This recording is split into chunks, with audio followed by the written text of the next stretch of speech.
एक वक्त का जिक्र है कि एक बहुत खूबसूरत और नेक बादशाह था। उसने अपने शहर में एक निहायत ही खूबसूरत मस्जिद तामीर करवाई। मस्जिद की तामीर मुकम्मल होने के बाद बादशाह की बेटी ने ख्वाहिश जाहिर की कि जब यह खूबसूरत मस्जिद बन जाएगी तो वो वहां जाकर 2 नफल अदा करेगी। मस्जिद की तामीर मुकम्मल होने पर शहजादी अपनी ख्वाहिश की तकमील के लिए मस्जिद में तशरीफ लाई और 2 नफल अदा करने लगी। उस वक्त तमाम मजदूर जा चुके थे, बस एक नौजवान मजदूर वहां अकेला बचा था जो अपना काम समेट रहा था। उसने शहजादी को नमाज पढ़ते हुए देखा। शहजादी के सजदों का वो मंजर उसे बेहद खूबसूरत लगा और उसके दिल पर गहरा असर छोड़ गया। काम खत्म करने के बाद वो मजदूर घर लौटा, लेकिन शहजादी के नमाज पढ़ने का मंजर उसकी आंखों से हट ही नहीं रहा था। उसने अपनी माँ को सारा हाल सुनाया और कहा, मैं शहजादी से शादी करना चाहता हूँ, आप बराहे करम बादशाह के पास मेरा रिश्ता लेकर जाएं। माँ ने बेटे को बहुत समझाया कि हम एक आम मजदूर हैं और वो बादशाह की बेटी, हमारा कोई मेल नहीं।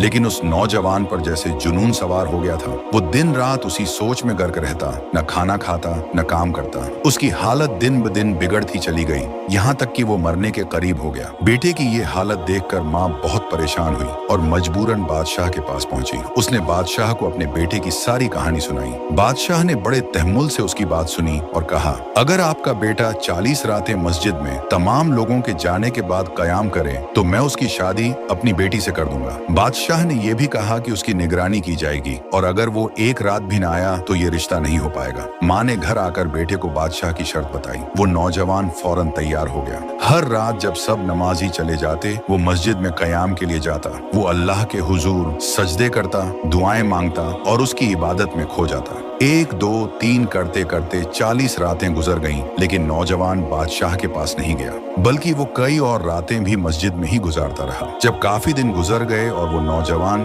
बादशाह के पास नहीं आया तो बादशाह ने उसे अपने महल में बुलवाया। बादशाह ने उससे पूछा, क्या तुमने मेरी शर्त पूरी की? नौजवान मजदूर ने कहा, जी हुजूर, मैंने आपकी शर्त पूरी की है। बादशाह ने खुश होकर कहा, मैं तुमसे बहुत खुश हूँ, मैं तुम्हारी शादी अपनी बेटी से कराने के लिए तैयार हूँ। लेकिन ये सुनकर वो मजदूर मुस्कुराया और बोला, बादशाह सलामत, मैं अब इस रिश्ते के लिए तैयार नहीं। बादशाह हैरान होकर बोला, क्या मतलब?